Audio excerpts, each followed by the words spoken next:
Happy Wednesday, everyone. It's a fucking week, am I right?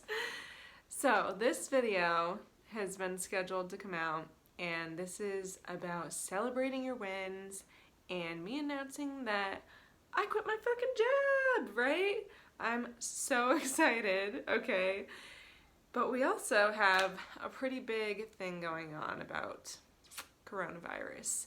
So I'm still going to continue this week kind of as scheduled, but I do want to touch on a few things with the coronavirus. So first, hell yeah, I fucking quit my job and I want to talk about celebrating our wins, okay? So this for me is a huge win. I have been working on my business for about 2.5 years now, and it feels like this has just been a long time coming, even though I didn't know exactly when I was going to quit my job.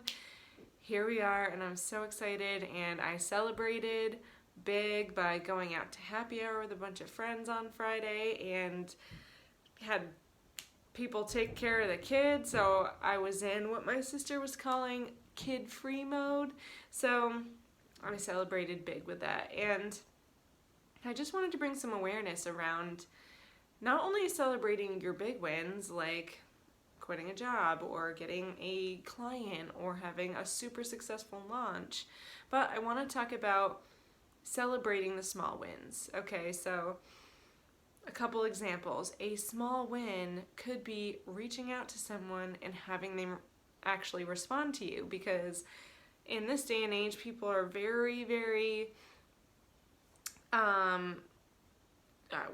off-put by cold messaging. So say you cold message someone and you are doing it from a place of being genuine and just wanting to create connection.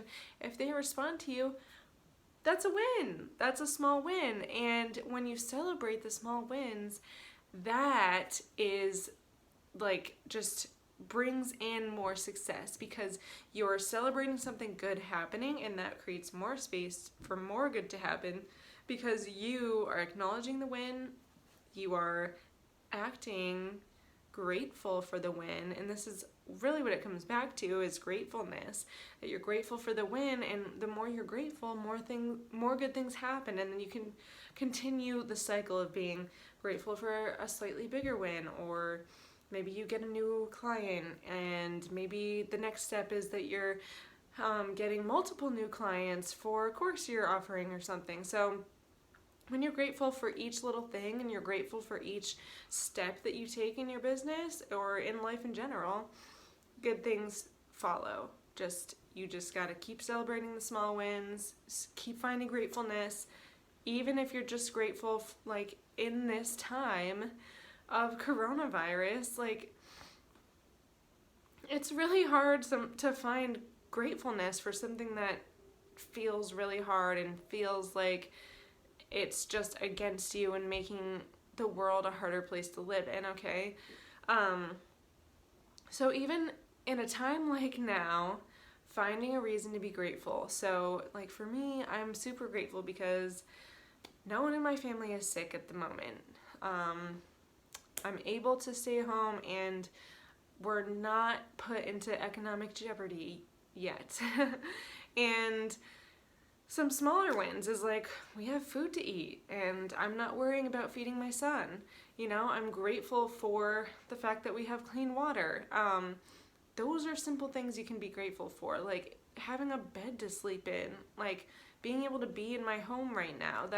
These are all things that we can be grateful for, even though this is a really tough time for most of us, okay? So I really just want to bring together these 2 points, is that gratefulness really allows more good to come into your life, even if it's not immediately. Like, this is not like a magic spell that's like, oh, you're grateful for this, and then immediately you get exactly what you want. It's a practice. It is being grateful often. It's not being grateful once. It is continuously being grateful, even when it feels like you don't have anything to be grateful for. You always do, I promise. So I just want to bring some awareness to that, is that when we are showing gratitude, no matter where we're at, the good things will come.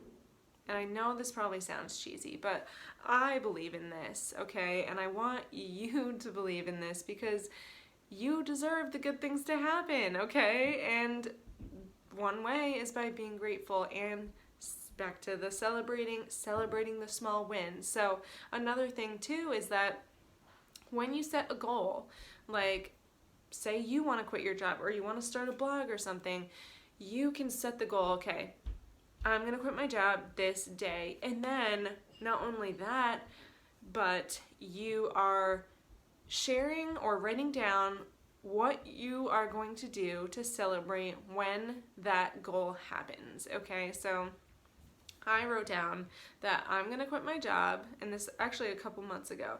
I wrote down that I'm going to quit my job, and then underneath that I wrote that I'm going to celebrate by going out to happy hour with friends, okay? And then what I have actually heard, and I didn't do this for my job, this particular part with my job, but the idea is if you do it before you actually make the goal, then it makes the goal happen. So say instead of doing happy hour the day I quit my job, if I did happy hour celebrating me quitting my job like a couple weeks beforehand, then it would happen that much sooner. So say you're trying to call in a new client or something.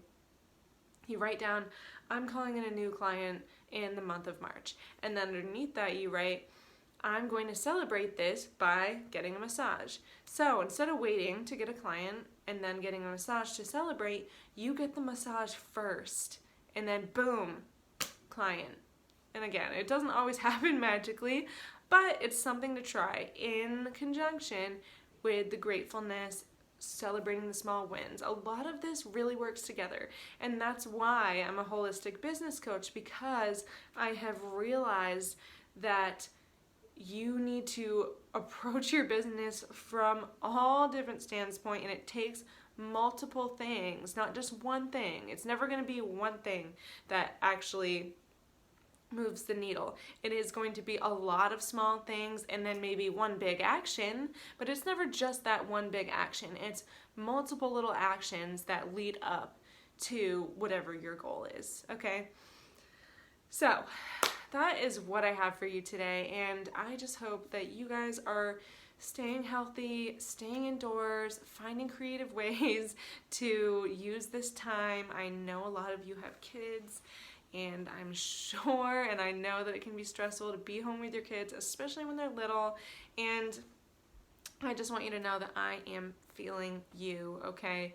It is not a walk in the park when daycare is closed. I understand that, and even so, if you're already a stay-at-home mom, it's not a walk in the park. And the fact that you can't leave your house to get your kids active elsewhere just adds this level of difficulty, because, you know, we all know it's sometimes easier to get your kids out of the house than just staying cooped up inside. So I just want you to know I'm feeling you, and I want you to know that I'm here too. So if you want to reach out to me, if you have questions, if you're finally feeling ready to be like, fuck, with this whole coronavirus, I'm ready to start my own business. So I'm in control instead of having a company who I don't know if I can keep working for them or whatever. When big emergencies like this happen, I just want to say, reach out to me and just ask me some questions. I'm here for you. You can find me on Instagram at @SheWhoCan or on my website at www.shewhocan.com. I'm here for you. Just reach out, and I also am offering 30-minute consultations for your business for free. Just hop on a call with me. We'll discuss what your business ideas are. I'll help you get a plan to move forward, and you're set. So I hope you have a great rest of your Wednesday. Stay healthy. Stay inside, try to make the best of it, and find some gratitude for something. Even if it's just one small thing, find some gratitude. Okay? All right. Bye.